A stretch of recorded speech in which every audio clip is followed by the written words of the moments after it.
ஆனந்தி, நான் உங்ககிட்ட ஒன்றும் பேச சொல்லி மகேஷ் சார் கிட்ட சொல்லல. கோகிலா கல்யாண பிரச்சனையை பத்தி பேசும்போது யதார்த்தமா இன்னும் 3 மாசத்துல கல்யாணம் பண்ணி ஆகணும்னு அம்மா சொன்னாங்க சார். ஆனந்தி இப்ப இருக்கிற மனநிலையில நான் இப்ப அவகிட்ட போய் எப்படி சொல்றதுன்னு தெரியலன்னு தான் சொன்னேன். உங்ககிட்ட இதை பத்தி நான் பேசவே சொல்லல. அவரா வந்து பேசுறதுக்கு நான் என்ன பண்ண முடியும்? 3 மாசத்துல கல்யாணம் பண்ணணுமா? ஆமா ஜெயந்தி, அம்மா ஏதோ ஜோசியரை பார்த்திருக்காங்க, அவர் சொல்லியிருக்காரு. அதுக்கு நான் என்ன பண்ண முடியும்? அத நீங்க ஏன் கிட்ட வந்து பேசிருக்கணும். அதுக்கப்புறம் நான் கேட்டேன்ல, நீ என்ன பதில் சொன்ன? என் அக்கா கல்யாணம் முடியற வரைக்கும் என்கிட்ட இதை பத்தி யாரும் பேச வேண்டாம்னு சொன்னியா இல்லையா? அதுக்காக இந்த பிரச்சனைக்கு சம்பந்தமே இல்லாம மகேஷ் சார் கிட்ட போய் இத சொல்லுவீங்களா?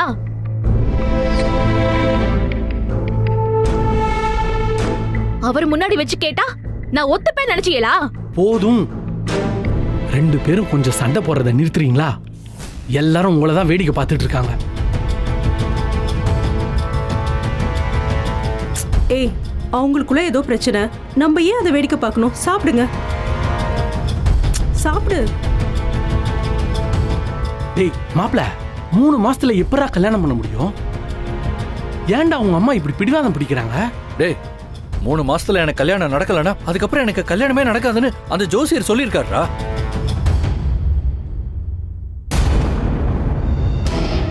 அது கேட்டதுக்கு அப்புறம் எந்த அம்மா தாண்டா கவலைப்படாம இருப்பாங்க? என்ன அன்பு, இப்படிலாம் கூடவா பிரச்சனை வரும்? வந்துருச்சு ஆனந்தி, இப்படி ஒரு சிக்கல் வந்தா அன்பு இல்ல, அன்பு இடத்துல யாரா இருந்தாலும் கல்யாணம் பண்ணிக்கணும்னு தான் சொல்லுவாங்க. அதுக்கு எதுக்கு இவ்ளோ சண்டை போட்டுட்டு இருக்க? ஜெயந்திக்கா, ஆனந்தி இருக்க மனநிலைமையில உடனே எப்படிக்கா கல்யாணம் பண்ண முடியும்? அவ பிரச்சனை என்னன்னு தெரியாம அன்பன்னு